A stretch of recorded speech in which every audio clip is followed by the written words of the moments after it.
Isso eleva o cinismo a outro nível. Os cataris vêm construindo esse fórum há anos e eu não sei quanto dinheiro custou para eles pagarem por todas as pessoas de alto valor que vieram, mas não foi barato. Tenho certeza de que eles pagaram muito para ter jornalistas, formadores de opinião e outras pessoas lá, e eu acho que eles conseguiram. Parece que eles alcançaram o objetivo deles. O objetivo deles é deslegitimar Israel, o objetivo deles é fortalecer a própria posição como formadores de reis e de poder regional. E eu acho que, se você olhar para as pessoas que participaram da agenda aqui, muitos árabes, vários palestinos, algumas das partes mais marginais da sociedade palestina, outras menos. Nenhum israelense e a voz de Israel não está aqui. E tudo aqui segue muito a linha da Irmandade Muçulmana anti-Israel. E, infelizmente, muitos ocidentais estão lá como idiotas úteis ou participantes intencionais nessa busca contra Israel. E só posso lamentar que Israel, na situação atual, não tenha as ferramentas para combater, não tenha as alianças diplomáticas, força e crédito para realmente reagir melhor, e que nós somos a causa. Estamos apenas respondendo a eventos que estão sendo moldados fora de Israel e eles são hostis a nós. 2 pontos importantes, vejam o slide. Podemos ver que a narrativa do que o Hamas quer que a Força Internacional de Manutenção da Paz seja é uma força policial de manutenção da paz, não de imposição da paz. Nenhuma conversa sobre desarmamento, algo que o Hamas citou há cerca de 1 mês e meio. Agora, tanto o chanceler da Turquia quanto o do Egito repetem esses pontos. Isso é preocupante, porque se o Hamas não for desarmado nesse acordo, só terá sido alcançado o retorno dos reféns israelenses. Isso não é pouca coisa, mas não foi por isso que Israel entrou em guerra. E se ficarmos apenas com isso, acho que o tempo está correndo para voltarmos à guerra. E uma conferência como essa não é um bom sinal do que isso significa, na realidade, para os habitantes de Gaza e para os israelenses. O que você quer dizer com o tempo correndo para voltar à guerra? Que prazos você considera? Quero dizer, é isso. Para mim, é óbvio que o caminho que a realidade está tomando agora não leva a nada que seja aceitável para Israel. Não estamos conseguindo uma derrota completa e o desmantelamento do Hamas, não estamos conseguindo uma desradicalização da faixa de Gaza e existem diferentes flexibilidades diplomáticas que estão sendo usadas para manter o Hamas no poder e assim abrir caminho para um Estado palestino. Isso não é algo que Israel, seja qual for o governo que tivermos, poderá permitir e concordar. E as únicas opções que Israel terá serão aceitar algo que ficará muito aquém do que decidimos entrar em guerra para conquistar ou mudar isso usando a força. A cada dia que passa sem uma força internacional de estabilização, vemos diminuir o papel que ela deveria cumprir. E cada dia que o Hamas usa para fortalecer seu controle, significa que estamos nos aproximando de voltar a lutar, porque no final das contas o Hamas precisa ser desmantelado. Não podemos permitir que a guerra acabe. O que dizem em Doha e outros lugares é menos relevante. Esta guerra não pode terminar com o Hamas ainda no poder. E como você mencionou mais cedo no programa, não é como se os países estivessem se atropelando para fazer parte da ISF. Na verdade, lá no local, uma coisa é falar sobre isso, na outra coisa é realmente agir e cumprir o que se diz. Houve tantos comentários surpreendentes feitos em Doha, então vou passar para você, Ariel. Especificamente sobre a Síria, os comentários de Ahmed al-Shara, nós os ouvimos mais cedo naquele relatório sobre terrorismo, não foi o único a levantar suspeitas, também houve comentários de Tom Barak, o enviado dos Estados Unidos da América. Conte-nos o que está acontecendo e o que foi dito além daquela fronteira. Sim, só para complementar os comentários do Jonathan. No fim das contas, quando você tem países como Jordânia, Egito, Turquia e praticamente todos os outros países se opondo ao plano de Trump, a Força Internacional de Estabilização não deveria desmantelar o Hamas, mas é o que ocorre conforme o plano de 20 pontos. Quando eles expõem isso publicamente, o Hamas se sente mais encorajado a agir sozinho. Como eles divulgaram uma declaração hoje, realmente ecoando essas afirmações agora, quanto a outras declarações bizarras que saíram do Fórum de Doha, o embaixador dos Estados Unidos da América na Turquia e enviado especial Tom Barak apresentou sua visão para o Oriente Médio é como descrever quais formas de governo funcionam melhor do que outras, mas também destacar Israel como sendo a única democracia na região, mas meio que minando isso. Vamos ouvir os comentários estranhos de Barak. A primeira coisa que precisa acontecer é que temos que permitir que eles, a Síria, definam isso por si mesmos, sem entrar com expectativas ocidentais, ou dizer que queremos uma democracia em 12 meses. Nós nunca tivemos uma democracia. De todo modo, não vejo democracia. Israel pode afirmar que é uma democracia, mas nesta região, realmente, o que funcionou melhor? Gostando ou não gostando? É uma monarquia benevolente. Então, você sabe, ele fala de uma monarquia. O quão benevolente será, ainda veremos. Nunca vi uma monarquia benevolente no Oriente Médio. Se alguém mais, talvez Barak, puder nos indicar uma assim. Mas eu acho que, vindo do maior aliado de Israel e minando sua democracia, mas também dizendo que a democracia não funciona e direcionando para a monarquia, eu acho que é uma declaração muito estranha vinda de um enviado do líder do mundo livre. O que você acha, Jonathan, sobre as expectativas ocidentais que ele menciona aqui? Sim, quero dizer, é bastante impressionante ver o quanto os Estados Unidos mudaram desde aquela época.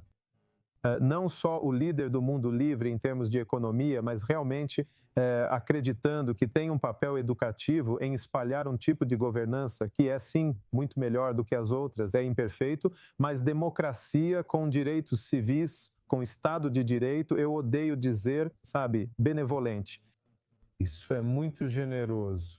É a representação dessas ditaduras ao nosso redor. Isso é preocupante. Talvez ele tenha se confundido, se empolgado por estar em Doca ou sentido a energia do ambiente, que é hostil a Israel. Então ele se sentiu compelido a isso, sabe? É para agradar a plateia. Não sei o que está por trás disso, mas é preocupante e já vimos muitas declarações fortes. Quero dizer, um ex-terrorista jihadista que, sim, definitivamente matou e massacrou civis cujo ethos era usar a violência para alcançar a dominação muçulmana, que é o que um combatente jihadista é, para ele estar dando lição em alguém e ouvir de um primeiro-ministro de uma ditadura árabe, a Arábia Saudita, nos dando lição sobre que tipo de reforma é necessária no nosso governo.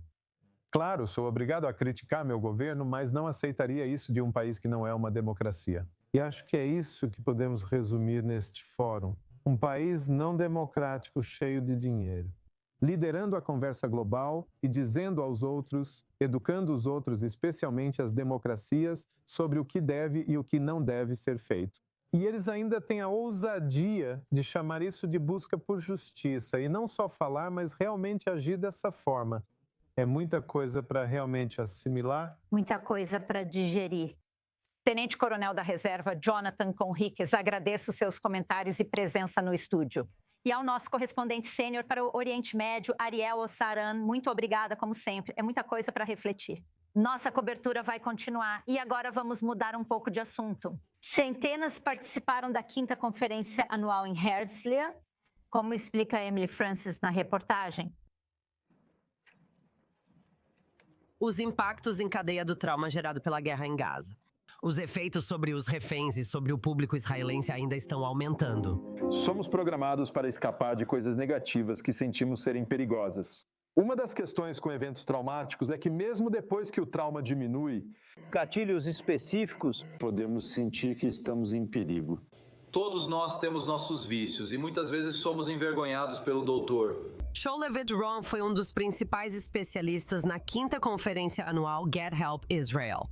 Vários níveis de ansiedade, desregulação, dificuldade para dormir, um familiar ainda indo e voltando do Miluim. Então, os efeitos colaterais disso ainda estão acontecendo. Este ano, a fundadora Tania Proshko decidiu focar na cura somática, que valoriza o corpo como parte integral do bem-estar emocional da sociedade israelense. Após 2 anos de guerra, a Associação Israelense de Profissionais de Saúde Mental, ou Associação Israelense de Profissionais de Saúde Mental, tornou-se uma organização sem fins lucrativos essencial, focada em apoiar e capacitar falantes nativos de inglês em Israel. Bem, tendo a experiência de ter feito Aliyah e entendendo os estresses que isso pode gerar para um indivíduo e suas famílias, além das questões psicológicas que todos enfrentam, foi realmente um benefício poder oferecer a terapia a partir de uma perspectiva de compreensão disso. Tendo passado por isso, o lema israelense tem estado aqui no centro, tudo está bem, mas não foi assim que fomos criados, mas nós não vivemos de verdade. A maioria das pessoas que vieram aqui está lidando com a guerra. É difícil sentir essa tristeza ao perceber que não sofre como outras pessoas. Acho que israelenses provavelmente se sentem mais à vontade indo para abrigos do que quem veio de Nova York ou outros lugares. Sabe, o primeiro ataque de foguete você não está acostumado. O mesmo se aplica aos soldados solitários das Forças de Defesa de Israel, que colocaram suas vidas em risco enquanto sentiam os efeitos da solidão por estarem longe das famílias. A crise de saúde mental em Israel se apresenta de várias formas e tamanhos, especialmente para os soldados das Forças de Defesa de Israel. Mais de 10 mil já estão sendo tratados por transtorno de estresse pós-traumático e outras condições de saúde mental. Então você pega o cartucho, coloca dentro do dispositivo e fecha. Há também startups israelenses auxiliando soldados no tratamento dos sintomas mais graves.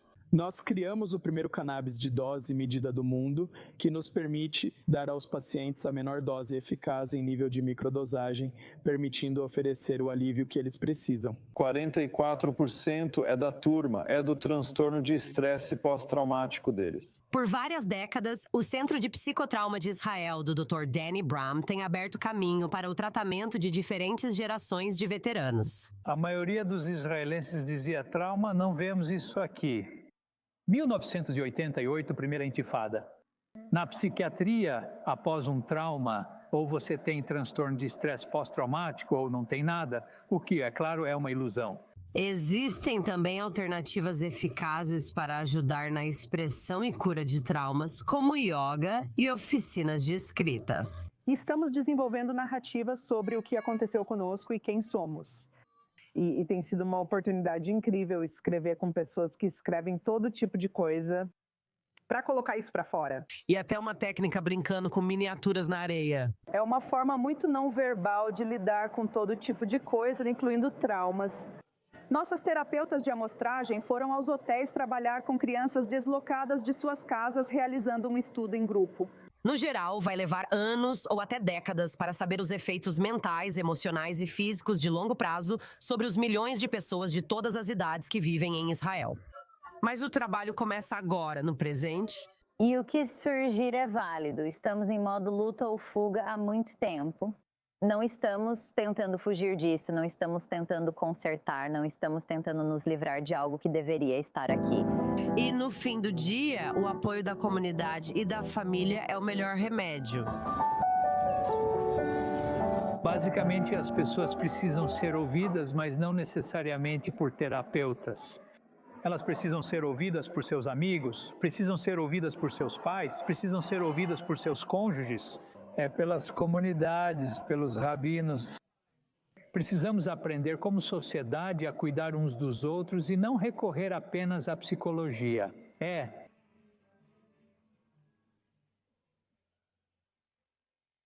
Esse foi o relatório da Emily Francis. Obrigada, Emily.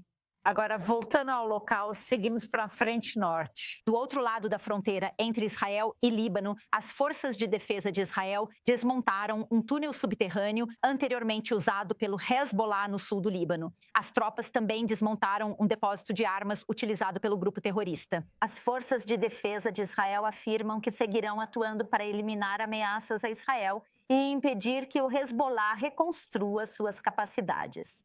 E que permanece comprometida com os entendimentos alcançados entre Israel e Líbano. Para mais informações, o analista de segurança Yaakov Lapin, apresentador do podcast A Avaliação de Lapin, está no estúdio. O desmantelamento da infraestrutura do Hezbollah segue, impedindo que o grupo reconstrua. Você está surpresa com a quantidade de estruturas que ainda estão sendo alvo? Qual sua avaliação realista do tempo que isso vai levar? Bem, para responder à segunda parte da sua pergunta, isso vai levar anos, realisticamente. Porque essa ideia de campanhas a longo prazo não é só sobre demolir o que existe, mas também sobre impedir o Hezbollah de reconstruir. Por isso, enquanto o Hezbollah existir e tentar se reconstruir, isso continuará. Então, sabe, vamos ter que ter paciência estratégica. Não é só o Hezbollah que vai precisar dessa paciência, Israel também vai precisar. Não me surpreende. No fim, a maioria das aldeias na fronteira foi demolida por servirem de bases de invasão. O Hezbollah planejou invadir a Galileia e todo o plano do Hamas para 7 de outubro foi baseado no do Hezbollah. E essas aldeias, o que eles chamam em hebraico de aldeias de contato, já não representam mais uma ameaça. As forças de defesa de Israel estão na fronteira impedindo o Hezbollah de se aproximar. Onde a ameaça volta a surgir? Fica mais ao norte, próximo e ao norte do rio Litani. Nós vimos muitos ataques aéreos nessa área, um pouco ao sul do rio Litani também.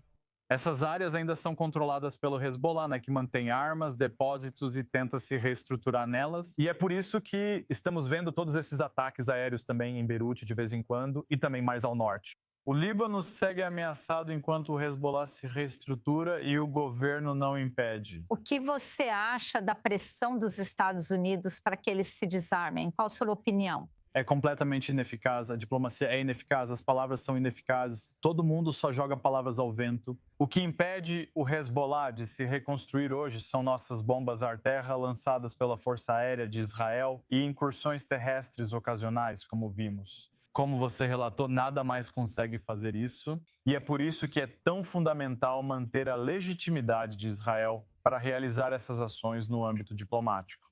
Israel e seus aliados precisam deixar claro que Israel tem esse direito. Se ninguém está fazendo cumprir a Resolução 1701 da Organização das Nações Unidas, que exige o sul do Líbano livre de forças terroristas, se ninguém mais está fazendo cumprir isso, é Israel que vai fazer cumprir. Israel é quem está fazendo cumprir a lei internacional aqui. Se o Líbano decidir agir e enfrentar o Hezbollah, Israel será o primeiro a parabenizar o país. Diante de uma ameaça existencial, Israel deixou claro que vai agir.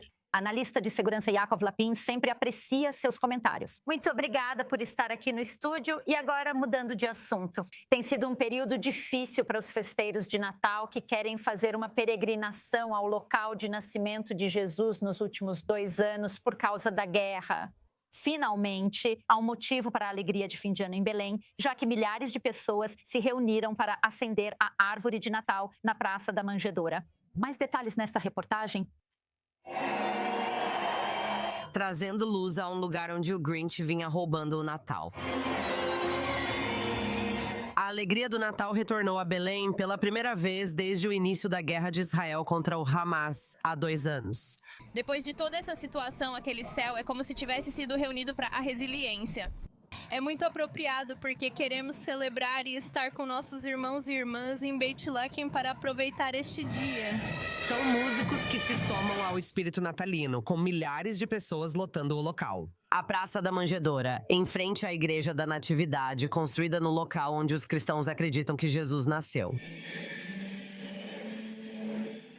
Estamos enviando mensagens de esperança para os moradores locais, para que possam continuar seguindo em frente. E também de Belém para todas as outras cidades palestinas, incluindo Gaza, e de lá para o mundo inteiro, para enviar essa mensagem de que queremos paz, queremos vida. Esperamos que seja um passo rumo à paz, de amor entre todos os povos, sem nada separando esse sentimento bonito. Que os próximos anos também sejam assim. Belém, situada na Cisjordânia, tem sofrido economicamente, o turismo parou devido à guerra e 80% da subsistência dos moradores depende dos turistas. A taxa de desemprego saltou de 14% para 65% e a taxa de pobreza chegou a 65%. As pessoas deixaram Belém e perdemos aproximadamente 4.000 pessoas que saíram da cidade. 1.000 delas têm mestrado ou grau superior. Antes da Covid, mais de 150 mil cristãos faziam a peregrinação anual no Natal. É incrível ver a cidade se reconstruindo e as pessoas apoiando a economia local. Esse sentimento é incrivelmente lindo e indescritível. Embora o período de seca tenha causado impacto, todos estão esperando que o Natal quebre o gelo a tempo de 2023. E com isso, encerramos esta edição do Resumo. Eu sou Benita Levine em Tel Aviv. Daqui a pouco, no início da próxima hora, você pode assistir ao Global Eye com nossa Eli Battenberg. Não perca!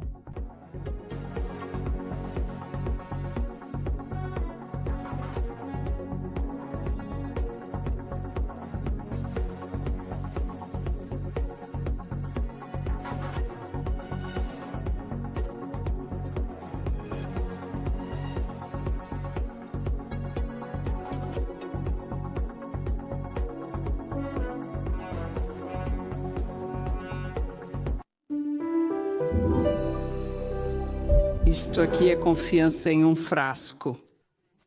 Isso me faz sentir muito mais confiante do que jamais me senti. São vídeos populares nas redes sociais que prometem eliminar instantaneamente as bolsas sob os olhos. Anete Figueroa explica o motivo e garante que este é verdadeiro. Este aqui é de verdade e eu estou tão animada, nós até temos um vídeo.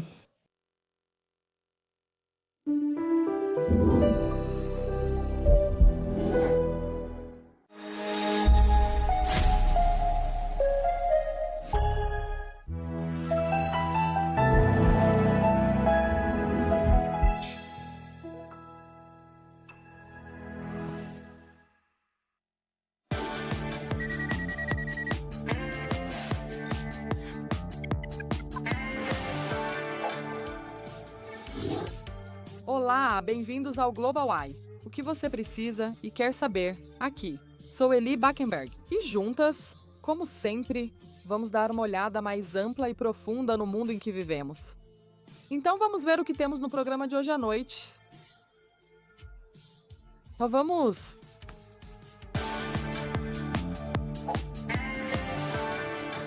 A névoa da guerra, ou a névoa da secretária da guerra. Será que a batalha contra o narcoterror está tendo efeito contrário? Que estação é essa?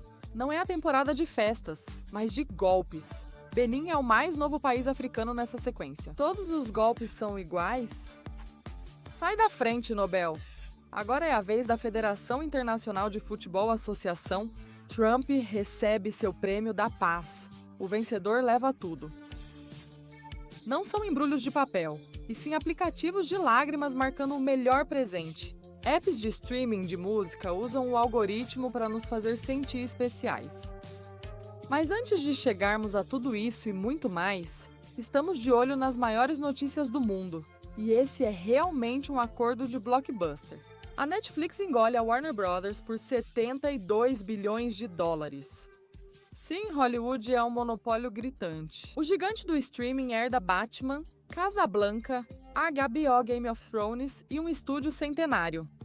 O Sindicato dos Lutadores afirma que o destino já está na tela. Os donos de cinemas estão alertando que a bilheteria pode desaparecer completamente. A Netflix promete apoio. Os sindicatos dizem que já leram esse roteiro antes. Os reguladores nos Estados Unidos e na Europa agora detêm as chaves de Gotham. O vídeo matou a estrela do rádio, o streaming está devorando a estrela do cinema.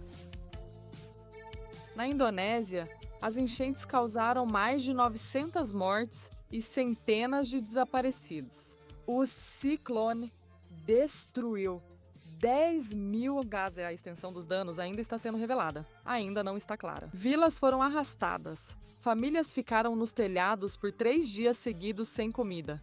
Até os detentos foram soltos de uma prisão prestes a ser inundada, sem destino definido. Saques ocorreram em supermercados. A situação agora está literalmente com lama até a cintura, desde as forças da natureza até a negligência humana. Incêndio em boate de Goa Mata. 25 pessoas à meia-noite de sábado, durante noite lotada de disc jockey de Bollywood na praia. Um botijão de gás explode em segundos, causando morte. E isso não aconteceu só uma ou duas vezes. Terceiro incêndio fatal em casas noturnas. 55 milhões de turistas anuais. Um inferno crônico em segurança contra incêndios. Falando em incêndios mortais, os habitantes de Hong Kong votaram por engano. A dor do incêndio contrasta com o clima eleito eleições. As autoridades distribuíram ajuda aos sobreviventes, prenderam suspeitos e buscaram melhorar a segurança dos edifícios, enquanto continuam surgindo perguntas sobre o que realmente aconteceu antes desse incidente fatal. Eu sinto que completar o eleição rapidamente, independentemente do resultado, pode permitir que todos voltem a ser cidadãos comuns e ajudem no trabalho de socorro ao desastre. Esse é nosso espírito mais importante. Além disso, na verdade, só quando o Conselho Legislativo puder funcionar normalmente é que todos os nossos planos poderão ser lançados o mais rápido possível. Se eu for eleito, Também espero cooperar com o governo na realização dos arranjos de auxílio pós-incêndio para que as diferentes pessoas afetadas possam ser melhor realocadas posteriormente. Também espero cumprir no Conselho Legislativo os compromissos do nosso programa político e espero promover o desenvolvimento adicional do governo da região administrativa especial de Hong Kong. Esta é a segunda eleição desde 2021, quando a China fez mudanças abrangentes no sistema eleitoral de Hong Kong, para garantir que apenas patriotas, ou seja, leais a Pequim, pudessem concorrer. Banho de sangue na África do Sul. 25 baleados e 11 mortos, incluindo uma criança de 3 anos. 3 homens armados invadiram o local em Southville, a oeste de Pretória. A motivação do tiroteio é desconhecida. Ninguém foi preso até agora. Este é o mais recente de uma série de tiroteios em massa que tem abalado o país assolado pelo crime nos últimos anos. 63 assassinatos por dia, 63 mortes diárias na África do Sul, sem prisões, sem motivo, sem regras, sem lei. Agora estamos bloqueando o Roblox. A Rússia está proibindo o gigante dos jogos por envenenar mentes jovens, desconectando uma das maiores plataformas de jogos do mundo. Milhões de jogadores russos foram cortados. Citando cenários de jogos de azar com material extremista, o caos gerado pelos usuários da plataforma virou o pesadelo dos reguladores. Ao criar seu próprio jogo, você assume sua responsabilidade. Se o nosso metaverso está moralmente falido, o que isso diz sobre o outro verso? O verso real, o universo, hein? Outra opção para notícias, se preferir. Fantasma de Taiwan bloqueia a nota vermelha. Este é o app similar ao TikTok que ficou popular quando americanos deixaram o original. Agora ele tem restrições de segurança. 3 milhões de usuários foram bloqueados após 1.700 casos de fraude. Choveram 8 milhões de dólares sem escritório local, sem plano de cibersegurança, ninguém para ligar. Também é uma bomba política. Beijing, Viena, diap parado, isca de poder, enquanto Taiwan denuncia a desinformação. Vamos chamar os bloqueadores de fantasmas e Martin Luther King. Dia de folga, aniversário de Trump nos parques nacionais. Os dias livres passam por modernização, mudam para feriados dos direitos civis em 19 de junho e Martin Luther King, mas mantém 9 datas patrióticas como 4 de julho. Claro, o dia da bandeira, o dia de Trump, e isso também vale para os residentes dos Estados Unidos da América. Só os estrangeiros pagam, mesmo nos dias livres, fazer a América acampar de novo, não é? Arquivos de Epstein.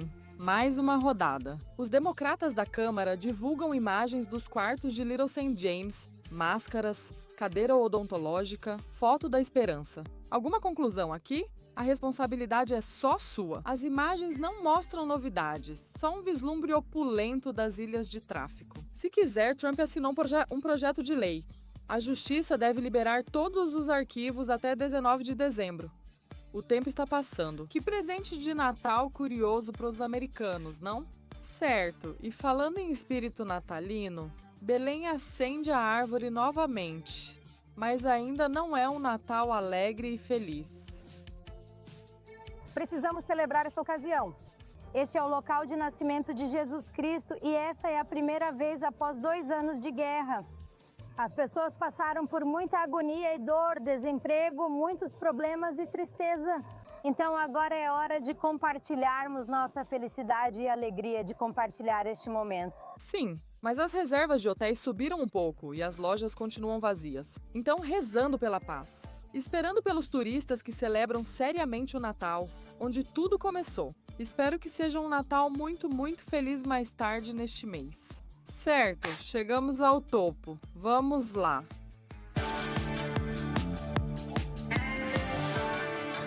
E esta noite estamos muito felizes em receber no topo Jeffrey Saquon, diretor do Centro de Direito Militar da Universidade Texas Tech. Senhor Ego Marcos, diretor do Republicanos no Exterior Israel, e nosso correspondente sênior da I-24, NEWS em inglês, Owen Alterman. Muito obrigada, senhores, por se juntarem a nós esta noite.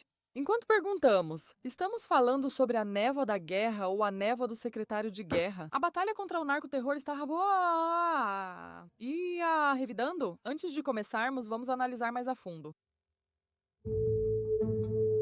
A ação das Forças Armadas dos Estados Unidos da América contra barcos suspeitos de tráfico no Caribe virou uma tempestade política. A polêmica envolve um ataque em setembro que afundou uma embarcação e teria matado 11 pessoas. Depois surgiu uma alegação ainda mais grave. 2 sobreviventes desarmados agarrados aos destroços teriam sido mortos em um ataque duplo.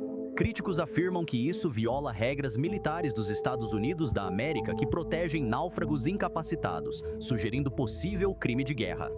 Durante a tempestade, o secretário de Defesa Pete Hegseth defendeu a operação e disse que também teria tomado a mesma decisão. O Pentágono afirma que o ataque foi legal e visou prevenir novas ameaças. Mas a pressão bipartidária aumentou no Congresso, com parlamentares exigindo transparência, investigações e responsabilização. A comoção ultrapassa o incidente e levanta questões sobre as regras do uso da força. Quando não há guerra declarada, os limites da autoridade do executivo e dos líderes militares em nome da segurança nacional. Hegseth ultrapassou os limites de sua autoridade? Já é hora de Hegseth se afastar? Como definimos a névoa da guerra quando nenhuma guerra foi declarada? Quais consequências legais poderiam ou deveriam seguir? Tudo certo, senhores? Quais deveriam ser as consequências legais daqui em diante? Como de costume, iniciamos com uma rodada rápida. 30 segundos para cada um expor sua posição, depois seguimos conversando. Então, senhor Kwan, pode começar. Seus 30 segundos começam agora. Eu acho que o problema, no geral, é que os Estados Unidos caracterizaram o que é fundamentalmente um problema de aplicação da lei como uma guerra. E, portanto, invocaram a autoridade para matar pessoas como uma medida de primeira escolha, de acordo com a lei de guerra. Há quase unanimidade completa entre a comunidade jurídica internacional de que essa não é uma caracterização legítima para esse problema. Então, para mim, não é só o segundo ataque, não é o chamado double tap que levanta problemas, é o primeiro ataque que é um desvio da prática de longa data de interceptação e apreensão marítima. Ao tentar aplicar uma solução jurídica a uma situação operacional inadequada, acabam ocorrendo excessos operacionais. E a percepção de excesso de zelo no uso da força, que é o que eu acho que esse incidente realmente revela. Segundo, é o primeiro, é só o começo. Senhor Aiego Marcos, seus 30 segundos para sua opinião. Bem, isso é narcoterrorismo, e esses são terroristas que estão atacando os Estados Unidos da América agora, quando há um ataque ativo aos Estados Unidos da América, com essas drogas que podem matar milhares de pessoas. Você tem uma responsabilidade moral como governo de realmente defender sua pátria e de defender nosso país e nossa inocência de pessoas que querem nos matar. No fim, é isso que temos aqui. Finalmente temos um presidente que diz, sabe de uma coisa? Nós realmente vamos acabar com essa guerra às drogas, nós vamos defender nossa pátria. E como você sabe, estamos muito preocupados em falar sobre a inocência, por assim dizer, nessas embarcações. Mas e quanto às milhares e milhares de pessoas que acabam potencialmente drogadas e têm overdose por causa das drogas que essas pessoas estão transportando? Veja, são esses inocentes que devemos proteger, não os narcoterroristas. Certo, por último, mas não menos importante, nosso Owen Alterman. Suas considerações? Eli, talvez seja isso. Tentamos encaixar uma peça quadrada num buraco redondo. O que os Estados Unidos precisam fazer é esculpir um buraco quadrado, porque a peça é quadrada. Ou seja, parece bastante claro que isso é ilegal, que isso vai contra o direito internacional, mas a lei simplesmente não é adequada. Isso favorece muito os traficantes de drogas. O que a lei basicamente diz, Eli, é que a polícia tem que ir, ou a guarda costeira tem que ir, ou até mesmo a marinha tem que ir, ou os fuzileiros navais, e basicamente assumir o controle de cada navio. Contrabando de drogas. Mas como você realmente impede o contrabando de drogas? Como você realmente enfrenta os chefes do crime? Donald Trump tuitou que qualquer pessoa que contrabandeie drogas para os Estados Unidos da América deve receber pena de morte, tudo em maiúsculas. Claro, cuidado, a lei na verdade não dá aos Estados Unidos ou a outros países as ferramentas para fazer essas pessoas terem medo. E Eli, espero que possamos discutir o que os Estados Unidos da América podem fazer. Então, a partir deste ponto, cavalheiros, sintam-se à vontade para interagir e vamos começar exatamente desta posição. Professora Kwan, ouvindo vocês três, suspeito que o que precisamos fazer neste início de conversa é formular a pergunta certa. Estamos falando sobre uma definição clara de guerra, sim ou não? E isso está alocando umas PTS, alocando poder para as ações seguintes? Bem, deixe-me dizer, acho que tenho sido um dos mais ardentes defensores de uma caracterização ampla e pragmática, tanto do direito de um Estado se defender contra grupos armados não estatais, quanto do que qualifica como um conflito armado. Mas comparar as atividades de um sindicato de tráfico de drogas com um grupo como o Hamas, o Hezbollah ou o Estado Islâmico do Iraque e da Síria é como comparar um mosquete com um míssil de cruzeiro Tomahawk. O segundo palestrante usou a palavra crucial. Ataque envolve o uso intencional de violência contra um oponente. E não há evidências de que esses grupos pretendam matar americanos. Agora, eu não subestimo o impacto negativo dos narcóticos e acho que é algo terrível. Aplaudo o governo Trump por classificar esses grupos como organizações terroristas estrangeiras. Isso legalmente amplia a autoridade de resposta criminal. Isso não dá de forma alguma ao presidente a autoridade para essencialmente começar uma guerra. E não houve provas suficientes de que aprimorar os esforços internacionais de aplicação da lei seria ineficaz para lidar com esse problema. Podemos falar sobre esculpir um buraco quadrado, mas na verdade estamos dizendo que é difícil fazer cumprir a lei. Nós simplesmente vamos ignorar esses mecanismos e começar a matar pessoas como uma medida de primeira escolha. O que eles fazem está longe dos ataques intencionais e da violência sofrida pelos Estados Unidos e outros países por grupos como a Al-Qaeda. Então essa é uma pergunta ainda mais profunda que eu ouço. E Owen, quero voltar para você. Intenção ou resultado? O que tem mais peso aqui? Bem, acho que está claro que isso é um ataque ali, conforme o direito internacional, e isso está bem estabelecido. O palestrante disse que os cartéis de drogas não matam americanos intencionalmente, mas isso acontece pois contrabandeiam drogas para os Estados Unidos da América. Sim, eles fazem isso para ganhar dinheiro, mas sabem muito bem que vão acabar matando muitos americanos nesse processo. O governo Trump deixou isso claro. Os Estados Unidos da América devem atuar com outros países do hemisfério ocidental ou do mundo para mudar leis internacionais de direitos humanos e dar mais ferramentas aos estados no combate aos cartéis de drogas. Porque os Estados Unidos e outros países estão perdendo a guerra contra as drogas. Mesmo que seja só uma guerra metafórica, eles não têm as ferramentas. Sim, é uma situação delicada, Ellie. Existem muitas substâncias perigosas. Você não quer isso. General Greta Thunberg deve criar uma milícia ou levantar fundos para um B2 e destruir instalações de petróleo, pois o petróleo é perigoso. Claro, é uma situação delicada. Ainda assim, é preciso mais ferramentas para dissuadir, pois nada impede as pessoas nesses barcos, já que no pior caso, o navio é interceptado. E supondo que eles não estejam atirando na marinha, nos fuzileiros, na polícia ou na guarda costeira, o pior que pode acontecer é eles serem julgados e irem para a cadeia. Precisa haver uma verdadeira forma de dissuasão para eles. Ou, melhor ainda, Ellie, não para os soldados rasos, mas para os chefes do crime que estão mandando eles. É necessário um novo acordo internacional entre os Estados Unidos e outros países para permitir isso. E sim, isso vai levar muito tempo. Não é uma solução para amanhã ou para o dia seguinte. Mas a médio prazo pode haver progresso e os Estados Unidos podem estar em uma posição mais sólida e ter melhores ferramentas para combater o contrabando de drogas da maneira que deveria ser combatido. E quantos milhares de pessoas, quantos milhares de inocentes vão estar mortos até que isso seja feito? Você e eu sabemos que quando se busca consenso na comunidade internacional, isso leva anos e anos e anos e anos e nós não temos esse tempo. Pessoas estão morrendo agora.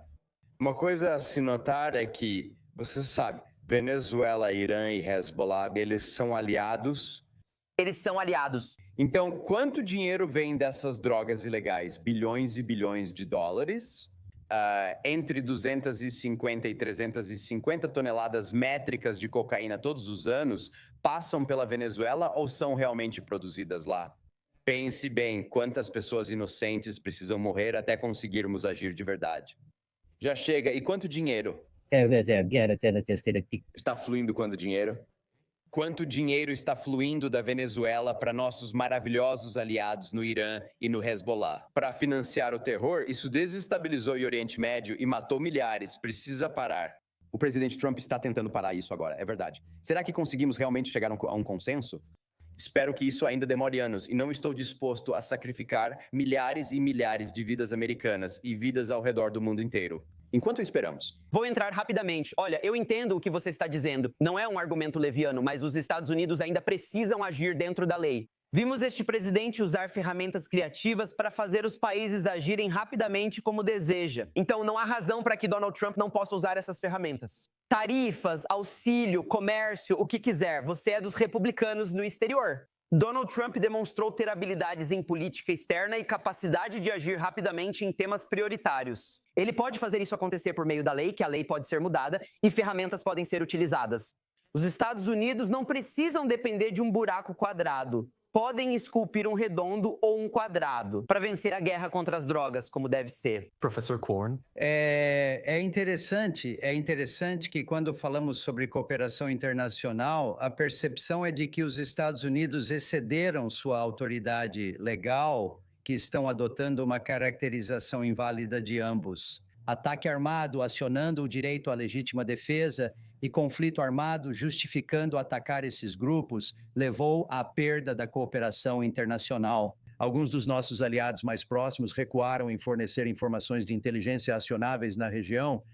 Outro ponto que considero frequentemente negligenciado: falar em matar pessoas e usar o exército é fácil, mas são homens e mulheres das Forças Armadas que executam essas ordens. E eles têm direito à clareza moral. Clareza legal traz clareza moral. Incerteza legal gera incerteza moral. É fácil esquecer que, ao dar uma ordem, alguém precisa apertar o gatilho do míssil. E nós devemos às nossas forças armadas essa clareza legal e moral se precisarmos de mais recursos, mais cooperação internacional.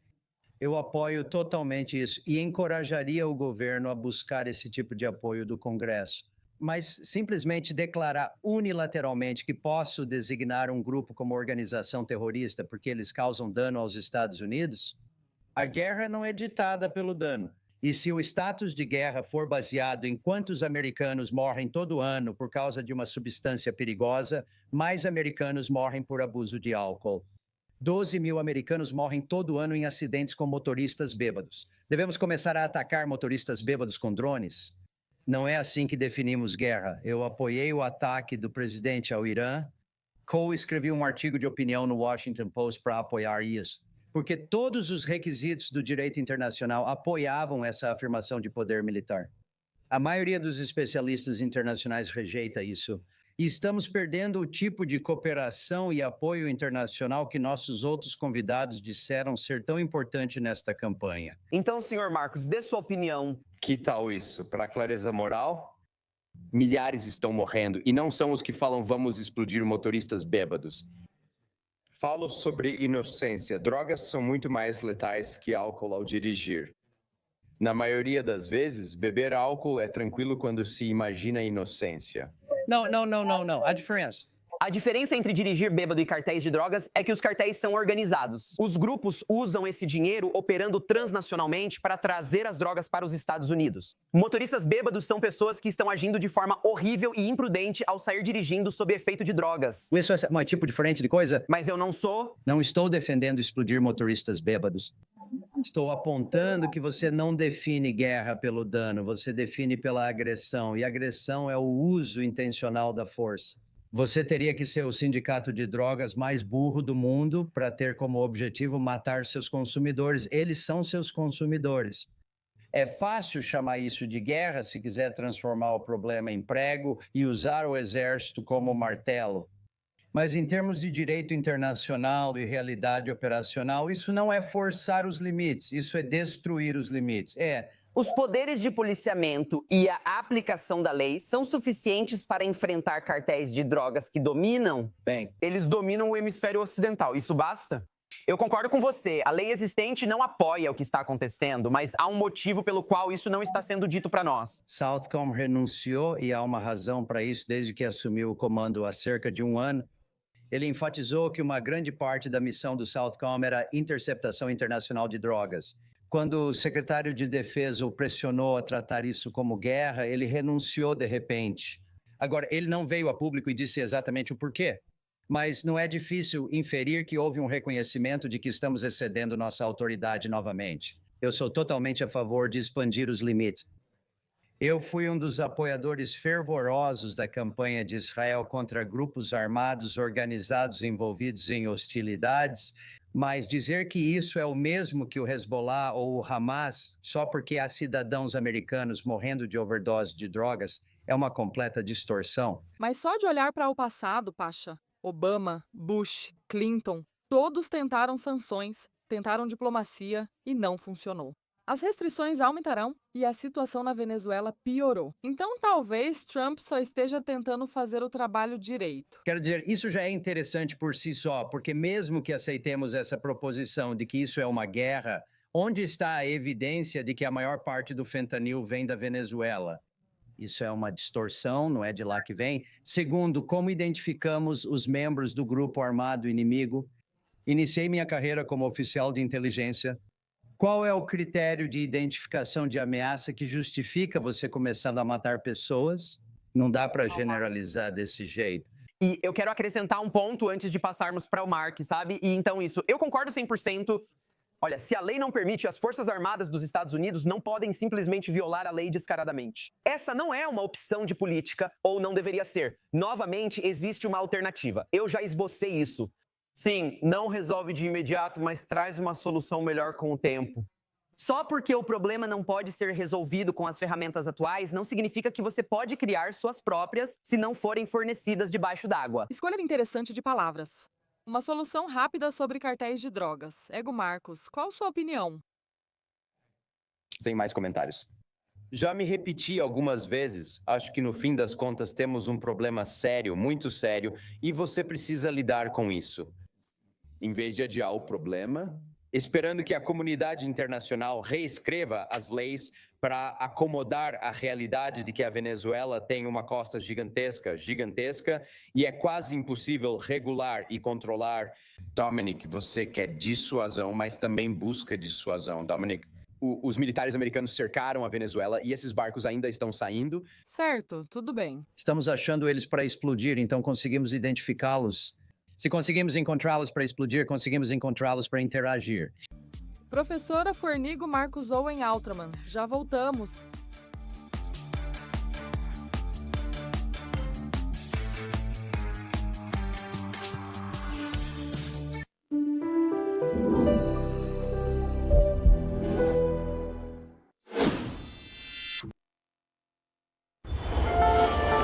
Você tem tempo. Eu vou pegar. Sim, vamos para casa. Vamos para casa. Vamos.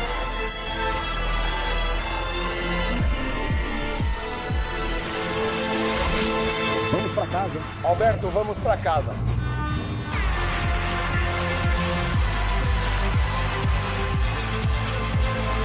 Vamos para casa. Vamos para casa.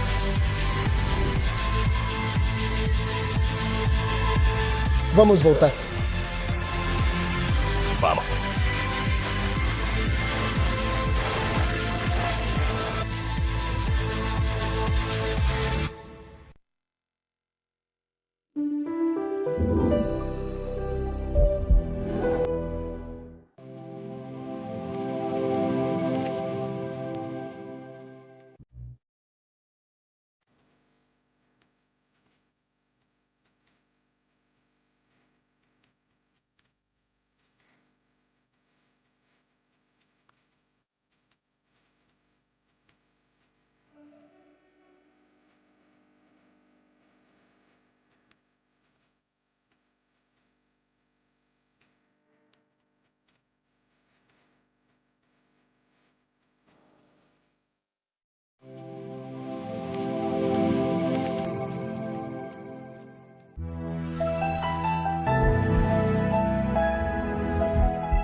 Bem-vindos de volta à cúpula. Obrigada por estarem aqui. E antes de continuarmos a conversar, precisamos fazer as perguntas certas. Será que a América finalmente está reafirmando seu poder? Você está relaxando sua moral? Veja o que os inimigos da América dizem. Confira a lista. Vamos voltar. Não há justificativa para ameaças ou uso da força contra este país. Em vários níveis internacionais e multilaterais, cooperamos com a Venezuela, China e Rússia. A Venezuela é um dos principais países do movimento dos não alinhados. Também é membro do grupo de amigos da Carta das Nações Unidas.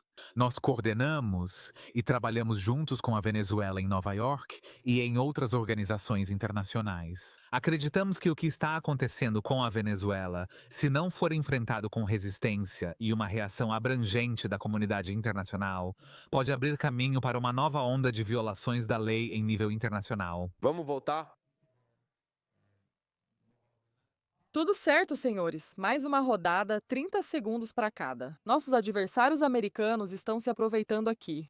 É como se fosse um gol contra, por assim dizer. IGOL. Marcos, pode começar. Você tem 30 segundos. Eu adoro o Irã nos dando lição sobre direito internacional, sobre respeitar a lei e sobre como a América vai ser imoral.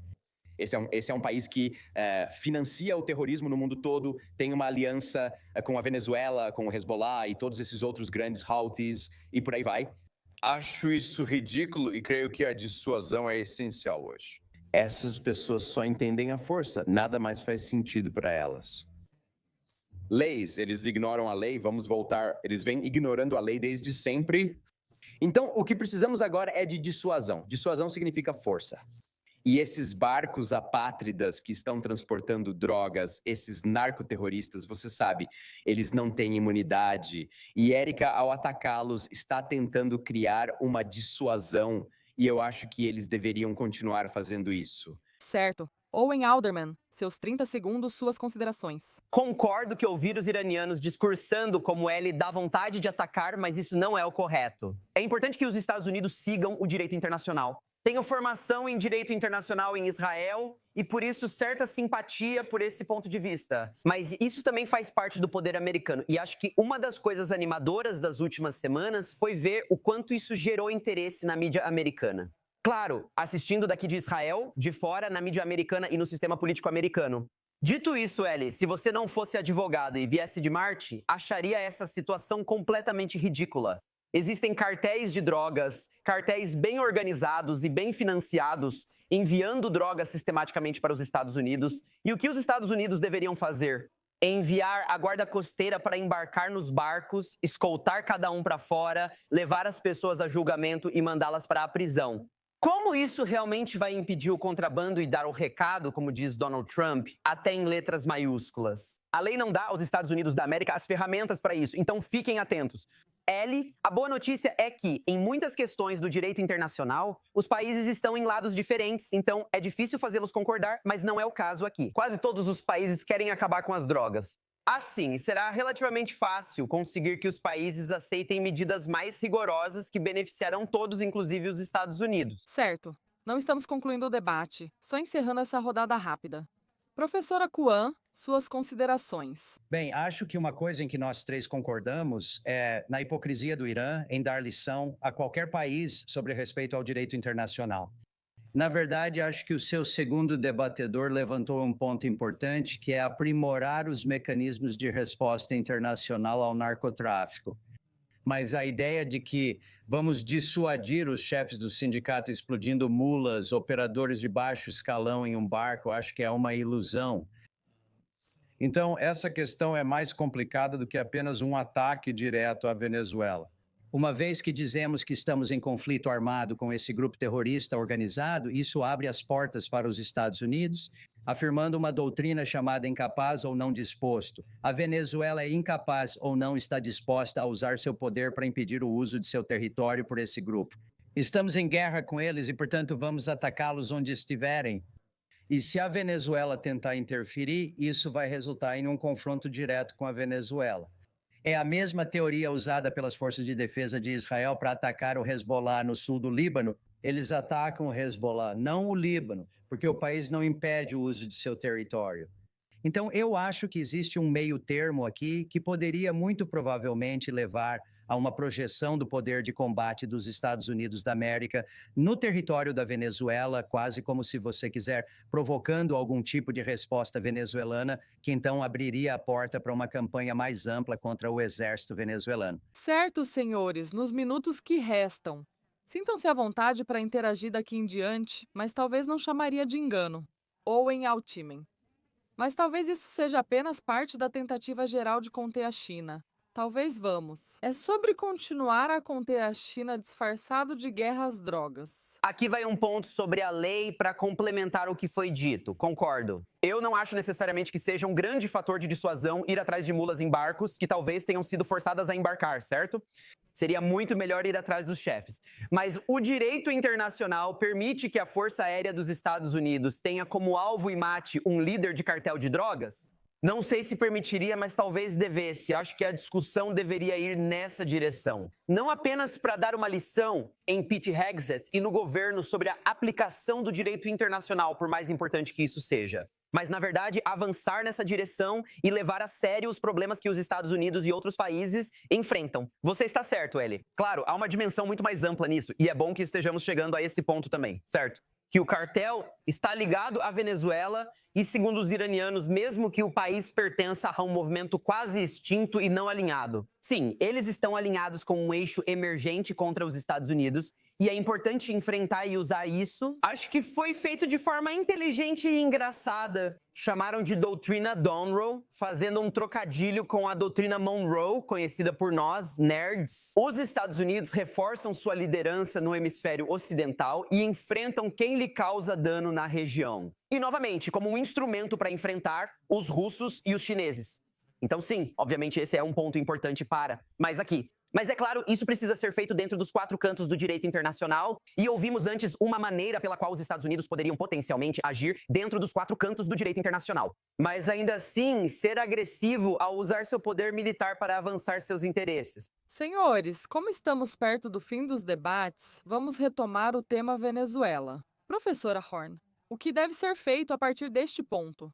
Como as coisas devem prosseguir daqui para frente? Sabe, se você folhear o passaporte americano dos Estados Unidos, há citações no topo de cada página e há uma citação do discurso de posse do presidente Eisenhower. Diz assim: tudo o que a América espera que aconteça no resto do mundo deve primeiro acontecer no coração da América. A ideia de ser agressivo com o poder militar para enviar mensagens de dissuasão ou alcançar algum objetivo estratégico é muito atraente. Mas temos que lembrar que outros países vão exagerar e imitar nossas teorias de direito internacional. Não devemos focar só no que fazer sobre Maduro. Não tenho simpatia por ele. Estou sentado no Panamá agora, visitando o lugar onde servi nos anos 1980 sob a ditadura do general Manuel Noriega. Eu não tenho nenhuma simpatia por ditadores ligados a cartéis de drogas que destroem seus próprios países. Mas precisamos ter muito cuidado ao criar precedentes que outros países, com os quais talvez não concordemos, possam decidir invocar para seus próprios interesses. Porque isso vai minar nossa capacidade de mobilizar condenação internacional e apoio internacional contra esse tipo de ação. Ego Marcos, suas considerações finais? Sim, acho que outra coisa nos nossos passaportes é, você sabe, vida, liberdade e a busca da felicidade, e esses são direitos sagrados de todo americano. E então, quando o presidente Trump decide lidar com a guerra às drogas da melhor forma possível, vamos voltar. Esse é o objetivo aqui, o objetivo é preservar a vida. E quando você tem agentes sem Estado que não são, isso não é contra a Venezuela, isso é contra agentes sem Estado em barcos que não têm bandeira, que não obedecem a nenhuma lei e não jogam no mesmo campo de igualdade que nós. Precisamos sair e resolver isso como deve ser feito. E não podemos nos permitir ficar em desvantagem significativa, o que vai custar muitas vidas americanas. Porque eles escolhem não viver de acordo com a lei. Mas estamos sendo forçados a obedecer a padrões que não contemplaram a realidade desse narcoterrorismo das drogas. No fim, trata-se de vida, liberdade e busca pela felicidade. Devemos proteger e buscar a vida. Essa é uma responsabilidade sagrada dos Estados Unidos, da América e do presidente. No fim das contas, e se essas pessoas quiserem obedecer ao direito internacional, tenho certeza de que a América vai retribuir, mas como eles não obedecem, por que nós deveríamos? Bem, existe uma ética kantiana muito profunda. Vamos voltar à questão central desse debate. Se a América se permite fazer X, todos os outros também deveriam ter o direito de fazer o mesmo? Acho que vamos ter que encerrar por aqui, senhores, no programa de hoje à noite. Mas já estamos ansiosos pela nossa próxima conversa. Professor Jeffrey Escorn, Sr. Ego Marcos, Owen Alterman. Muito obrigada por participarem esta noite. Então, antes de começarmos a análise, nos atualize sobre o que está acontecendo em Benin neste momento. Muito obrigado. É muito triste. Tenho dito aos meus colegas africanos que há um problema na África. E um dos problemas que temos na África é a questão dos golpes militares. Olha, um homem, um voto na África está morto. Essa é a notícia que quero dar para vocês dois. A renda da pobreza, a exploração, a corrupção que está enraizada nos estados da África Ocidental, principalmente nos antigos territórios franceses, é muito alta, vulnerável a qualquer momento a um golpe. Na verdade, esse não é o último, e vai haver mais. Até o final do ano haverá outro grande. 2 países estão principalmente pairando entre o golpe e a ausência de golpe: Camarões e Nigéria. Então vamos voltar às eleições. Houve margem. Pessoas foram mortas, cristãos estão sendo assassinados por jihadistas vindos do norte. Vamos voltar para casa. Há tantas coisas acontecendo naquela região. Então, doutora Mataga, você está certa, conectando corretamente o que estamos vendo atualmente no Benin a esse padrão que estamos reconhecendo. Eleições disputadas e crises de segurança e descontentamento dos jovens. Já vimos esse roteiro no Mali, em Burkina Faso, na Nigéria, na Guiné. Por que os golpes se espalham tão facilmente na África? Por que a democracia, está perdendo o argumento por causa de várias ações? A liderança parece não estar entregando resultados para o povo. Eles estão entregando para agentes estrangeiros, por exemplo. Nesses países, a liderança está entregando para a França. Os franceses ainda têm marcas registradas em todos esses territórios. Tudo o que você faz vai para a França. Existe esse problema que os linguistas por lá mencionam. 2, corrupção por parte dos governos civis, extensão das constituições, limites de mandato. Alguém no Benin acabou de relatar isso. Vamos apoiar uma extensão. Como você espera que a sociedade reaja? Civis chorando para os soviéticos? Por que você não pode nos ajudar? Eleições roubadas voltam, Violência durante as eleições. Essas são as coisas que estão fazendo os golpes voltarem novamente na África. Doutora Matsanga, você menciona a resposta internacional. A Comunidade Econômica dos Estados da África Ocidental ameaçou invadir o Níger, mas isso ocorreu? A França foi expulsa de vários países. E Rússia e China estão entrando, reduzindo o alcance ocidental. O Ocidente ainda pode impedir isso, né? Ou será que a África, simplesmente decidiu que prefere líderes autoritários ao caos da democracia? Vamos continuar apoiando lá? A África necessita de proteção. Eles procuram proteção se a França foi explorada e eles não estão protegendo, colocando seus próprios homens de sua escolha, que ganham dinheiro para a França, não para os cidadãos. Haverá um golpe e, portanto, os líderes do golpe que assumirem vão buscar proteção dos russos e dos chineses. Isso ocorre nesse ritmo na África Ocidental? E isso vai continuar acontecendo a menos que a gente mude nosso modus operandi, certo? Doutora Matsanga. Se você não mudar, vamos voltar para o Ocidente. A política externa dos Estados Unidos da América é a pior. Deixe-me te dizer, a América tem uma das políticas externas mais irritantes. É um duplo padrão. Vamos voltar. Eles estão fazendo o que chamamos de democracia comercial. A comercialização da democracia criou o que vemos na África. Não é uma democracia real, mas sim falsa. Isso gera essa situação. Vamos voltar. A democracia ou suas tentativas de preservação acabam fora de controle. Dr. David Matsanga, Chief Executive Officer e fundador do Fórum Pan-Africano, obrigado por estar conosco hoje à noite. Claro, continuaremos acompanhando os acontecimentos em Benin. Muito obrigada. Muito obrigado. Espero voltar novamente ao seu programa. Obrigada, Corner. Estamos ansiosos para vê-lo novamente. Muito obrigada, doutora Matsanga. Mas agora, vamos passar para você, Noble. Federação Internacional de Futebol. A associação chega. Trump ganha o Prêmio da Paz. O vencedor leva tudo. Vamos ganhar, pois Joe Brown está aqui no estúdio. Joe Brown, obrigado por estar conosco. Então, o prêmio nem existia. O prêmio que a gente nem sabia que precisava, né? Ou que ele precisava, na verdade. É um prêmio que não existia até logo depois de anunciarem que Trump não ganhou o Prêmio Nobel da Paz. E aí, de repente, esse novo prêmio surge do nada. Mas isso faz parte de um contexto maior envolvendo a Federação Internacional de Futebol Associação e o presidente Trump, mais especificamente o presidente da Federação Internacional de Futebol Associação, Gianni Infantino. Se você prestou atenção em algumas visitas de Donald Trump, especialmente ao Oriente Médio, talvez tenha notado. Mesmo sem conhecer a Federação Internacional de Futebol Associação ou não sendo fã, talvez já os tenha visto ao fundo. E esse relacionamento causou certa preocupação na comunidade do futebol. Ele estava em Sharm el-Sheikh quando assinaram o cessar-fogo em Gaza, na Arábia Saudita e no primeiro país estrangeiro de Trump. Os sinais estavam lá. Os sinais estavam lá. Vamos! Ele era muito presente. E esta também é uma organização que já teve acusações no passado de corrupção ou comportamento impróprio. Mas com isso é meio que uma representação simbólica maior de como as pessoas tratam Donald Trump e Benjamin Netanyahu. Isso é tipo um troféu de participação? Ou existe algum critério real para esse novo prêmio? Bem, eles dizem que é para quem está promovendo mais paz no mundo, então acho que esse é o critério. Essa é a quantidade, não a qualidade. Certo, exatamente. Muito mesmo. Então, sim. Então é tipo um quid pro quo da Federação Internacional de Futebol Associação, por assim dizer. Porque Trump, sabe, vai ter muito poder. Vamos falar sobre a Copa do Mundo que será sediada pelos Estados Unidos da América. Isso tem a ver com isso, ou não? Até mesmo só a amizade entre esses dois senhores? Acho que é mais do que só um pouco de bromance.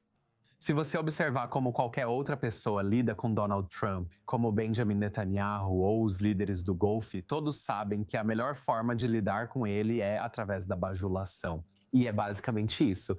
Isso é, como você disse, um troféu de participação. Um pagamento por isso. Com certeza. É, de certa forma, uma troca de favores, pois a Federação Internacional de Futebol Associação depende muito do financiamento americano para a Copa do Mundo. Cerca de 600 milhões de dólares em segurança. E isso se soma às demais despesas esperadas de um torneio do porte da Copa do Mundo da Federação Internacional de Futebol Associação. Infantino tem muito a ganhar e lida com Trump como todos os outros. Basta elogiar bastante, torcer pelo melhor e ser justo com o Infantino. Sim, você pode achar que isso é constrangedor, sem vergonha, ou como quiser chamar, mas está dando resultados. Vamos voltar aos resultados, sim. Mas também, sabe, a Federação Internacional de Futebol Associação vai... Você sabe, vai ter que sobreviver a esse cenário atual de premiações. Que mensagem isso passa aos outros países? Observando outros líderes e o futuro, é apenas troca de favores? Bem, após a próxima Copa do Mundo, no verão nos Estados Unidos da América, Canadá e México, haverá uma em vários continentes. Depois disso, o próximo plano de Infantino será realizado na Arábia Saudita. Eles querem ser líderes globais em soft power, como parte da Visão 2030. Mas agora, com isso, você pode imaginar que um tipo semelhante de romance está sendo formado. Se é que você pode chamar isso de bromance. Eu realmente não sei como você chamaria esse relacionamento entre os dois, mas algo vai se formar entre ele e Mohammed bin Salman. Sim, acho que isso pode ser replicado para a Federação Internacional de Futebol Associação futuramente, já que está funcionando até agora. Então esse não é o próximo torneio, mas sim o que vem depois de 2034. Sim. Tudo bem. Talvez Infantino esteja no comando da Federação Internacional de Futebol Associação. Ouvi que os presidentes costumam ficar muito tempo devido aos muitos benefícios. Bem, aí está. Você pode conceder alguns prêmios por fazer muitos, e ainda pode conviver com líderes mundiais em Sharm el-Sheikh. Veja, e ter os melhores amigos da cidade torcendo por você. Joe Brown, muito obrigada por isso. Você é o laureado Global Eye do nosso Prêmio da Paz. Obrigada. Espero ganhar a mesma medalha que eles me deram. Vou trabalhar nisso. Muito obrigada, Joe Brown, por isso. E você estava falando sobre soft power? Bem, é isso.